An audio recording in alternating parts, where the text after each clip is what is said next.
Le journal.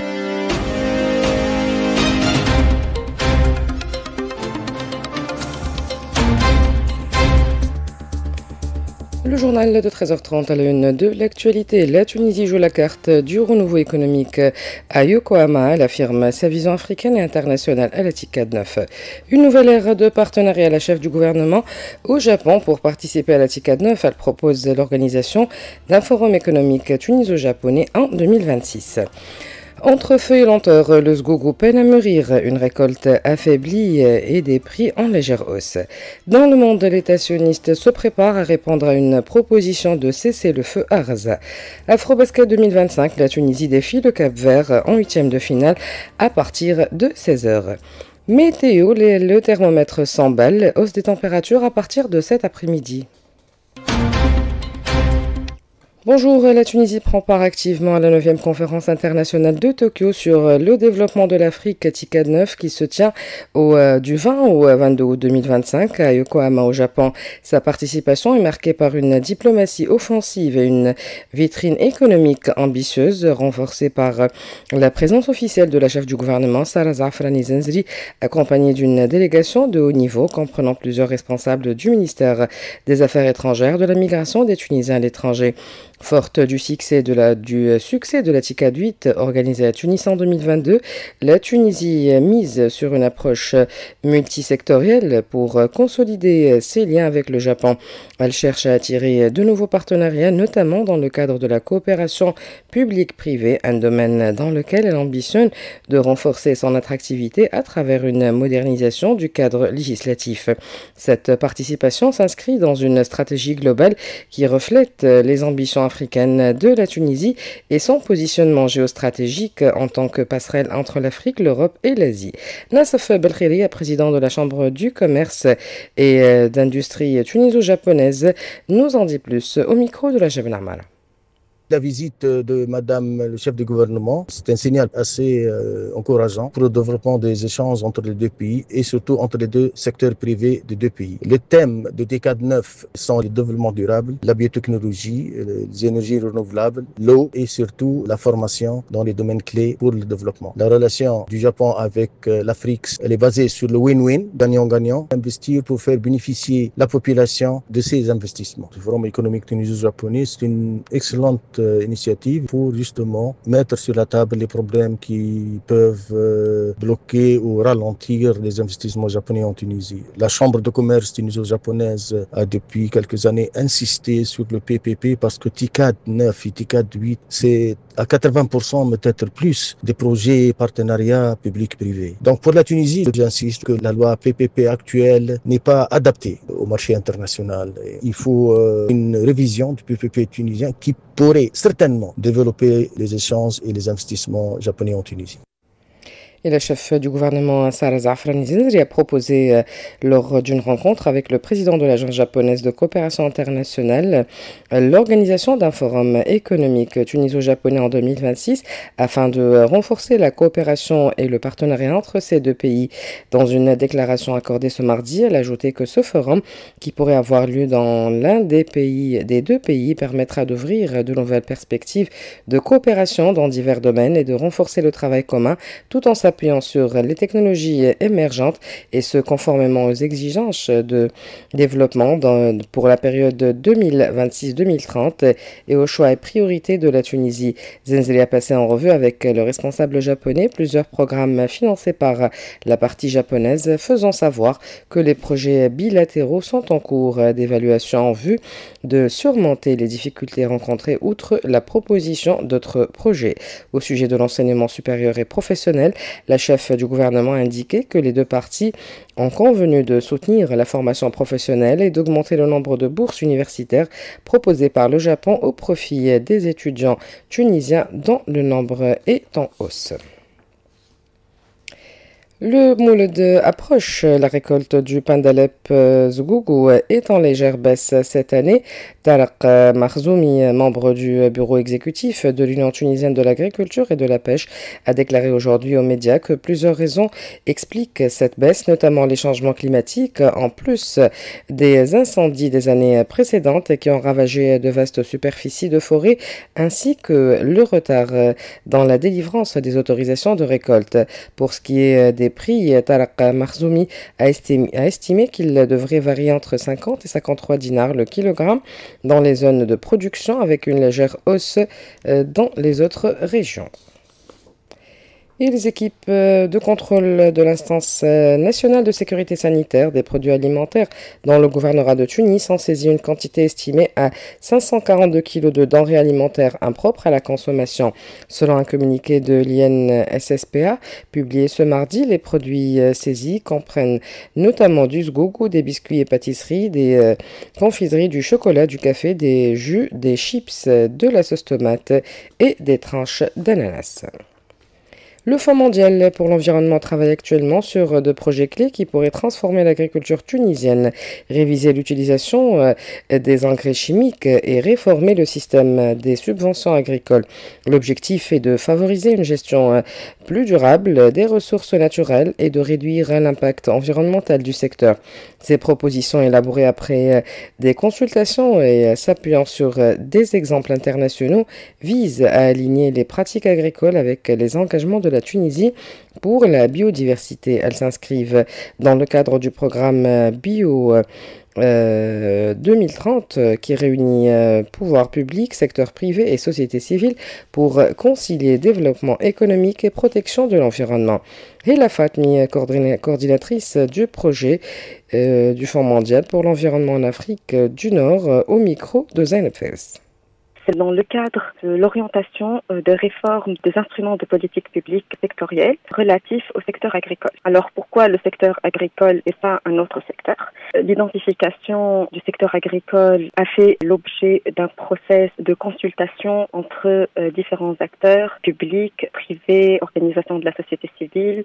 Nous avons abouti à deux orientations de réforme d'instruments qui ont un impact fort et important sur la biodiversité et sur la qualité du milieu d'une manière générale. Ces deux orientations de réforme de politique publique s'intéressent à la réglementation relative à l'utilisation d'intrants chimiques dans le secteur agricole et également elles se rapportent à la révision ou la possibilité d'intégration, de considération de la biodiversité et de l'environnement dans les critères d'octroi de subventions agricoles.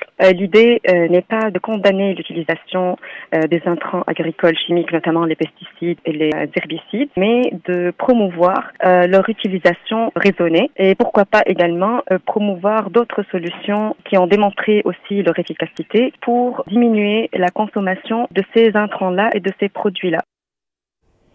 L'hôpital régional du CAF franchit une nouvelle étape décisive en obtenant le statut universitaire pour son pavillon de néphrologie. Ce service, désormais doté d'un personnel hautement qualifié et d'équipements médicaux de pointe, symbolise une amélioration remarquable de la qualité et l'offre de soins dans la région. Le point avec notre correspondant Jamel Tibi.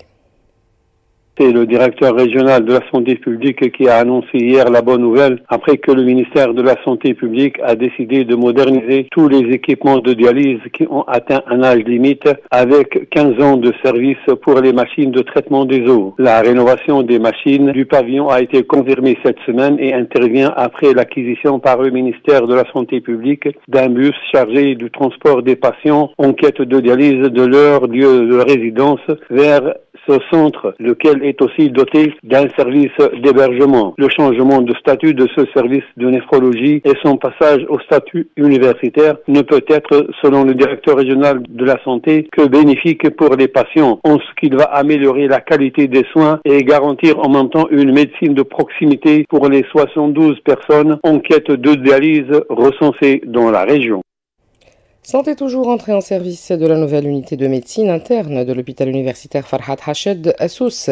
Le service renforce ainsi les capacités d'accueil et l'offre de soins dans la région. Il est composé de 2 pavillons distincts pour hommes et femmes et doté de 20 lits équipés selon les normes en vigueur. Selon le ministère de la Santé, cette nouvelle infrastructure constitue un acquis important pour la région de Sousse. Elle devrait contribuer à améliorer les conditions de prise en charge des patients et à rehausser la qualité des prestations médicales. Le trafic routier est devenu très dense au niveau de la route régionale numéro 117, route romaine, reliant l'île de Djerba et Zarzis, suite à la suspension de la traversée par bac après la grève du personnel. Le personnel des bacs observe une grève de 3 jours pour revendiquer l'amélioration des conditions de travail et la rénovation des ferries, avait indiqué le secrétaire général du syndicat de base des bacs, Lazar Jouili. La route romaine constitue l'unique voie d'accès routière à l'île de Djerba. Les usagers de cette route sont alors appelés à faire preuve de vigilance car des travaux de dédoublement sont en cours de réalisation au niveau de cette voie. Dans l'actualité internationale, Israël se prépare ce mardi à répondre à une nouvelle proposition des médiateurs sur une nouvelle trêve dans la bande de Gaza associée à une libération des prisonniers dans le territoire palestinien. Après plus de 22 mois d'agression sioniste, le mouvement de résistance Hamas a annoncé avoir accepté cette proposition des médiateurs Égypte, Qatar et États-Unis qui prévoit une trêve de 60 jours et la libération des otages en 2 étapes sur le terrain. Le génocide se poursuit. Au moins 18 Palestiniens parmi les civils, dont des enfants et des femmes, sont tombés en martyrs et des dizaines d'autres ont été blessés aujourd'hui à l'aube à la suite de frappes aériennes et de tirs d'artillerie de l'armée sioniste sur divers endroits et quartiers de la bande de Gaza. La Russie a prévenu ce mardi que tout potentiel accord de paix devrait garantir sa sécurité et celle des habitants en Ukraine, prétexte déjà brandi pour lancer son invasion en 2022 avant une réunion en visioconférence des alliés de Kiev pour évoquer la protection de leurs partenaires. Il nous reste des heures difficiles dans la lutte contre les incendies qui ravagent l'ouest de l'Espagne depuis une dizaine de jours, malgré la fin de la vague de chaleur qui a touché le pays, a prévenu ce mardi le Premier ministre Pedro Sánchez. Après 16 jours où des températures de 40 degrés sont devenues la norme dans de nombreux endroits du pays, ce mardi, elles ont baissé dans toute l'Espagne et l'humidité a augmenté dans de nombreux lieux, ce qui devrait faciliter le travail des pompiers. Retour en Tunisie le dimanche 7 septembre, le ciel nous offrira un spectacle astronomique exceptionnel et permettra à une grande partie de la population du globe de suivre une éclipse totale de lune.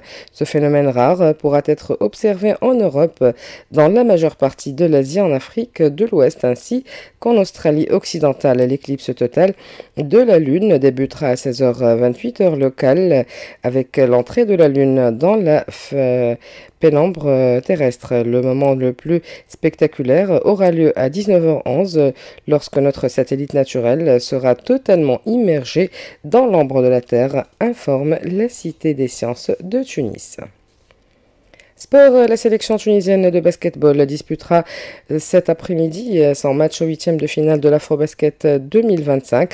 La sélection tunisienne sera opposée cet après-midi à partir de 16h au Cap-Vert, une sélection qui avait terminé le premier tour derrière la Côte d'Ivoire dans le groupe A avec un bilan de 2 victoires et une défaite. Le vainqueur de ce duel ira défier l'Angola en quart. La météo à la fin de cette édition, l'évolution météorologique en Tunisie pour les prochains jours annonce une canicule intense. Aujourd'hui, le temps reste généralement ensoleillé avec des températures en légère hausse, variant entre 32 et 42 degrés, notamment en raison de l'apparition du sirocco. Mais l'élément le plus marquant de ces prochains jours est la hausse significative des températures, particulièrement demain, où la journée sera marquée par des températures caniculaires atteignant les 43 degrés, voire 45 degrés dans certaines régions du pays, comme Kéran et l'extrême sud-ouest. Mohamed Denis Satouli, ingénieur prévisionniste à l'Institut national de la météorologie, nous donne plus de détails sur cette évolution. Il intervient au micro de Zainab Fers.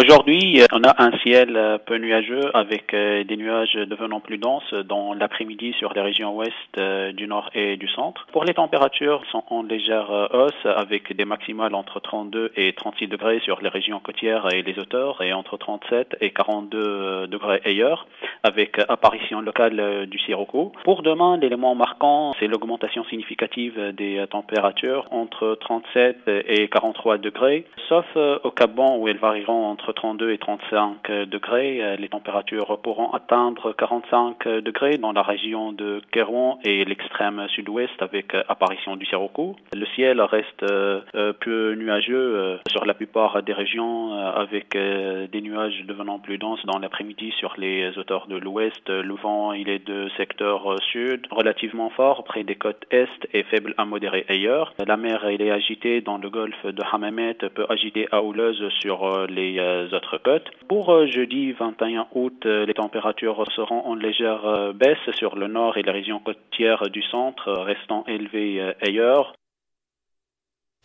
Avant de vous quitter, je vous rappelle les principales informations de ce journal. La Tunisie joue la carte du renouveau économique à Yokohama. Elle affirme sa vision africaine et internationale à la TICAD 9. Entre feu et lenteur, le Sgogo peine à mûrir, une récolte affaiblie et des prix en légère hausse. Afrobasket 2025, la Tunisie défie le Cap-Vert en 8e de finale à partir de 16h. Météo, le thermomètre s'emballe, hausse des températures à partir de cet après-midi. Ainsi s'achève notre édition. Merci de l'avoir suivi. Merci à Kaiser Bouzriba et Rim Trabelsi pour leur précieuse collaboration. La rédaction vous donne rendez-vous à 15h pour un flash d'actualité. Restez à l'écoute de RTCI.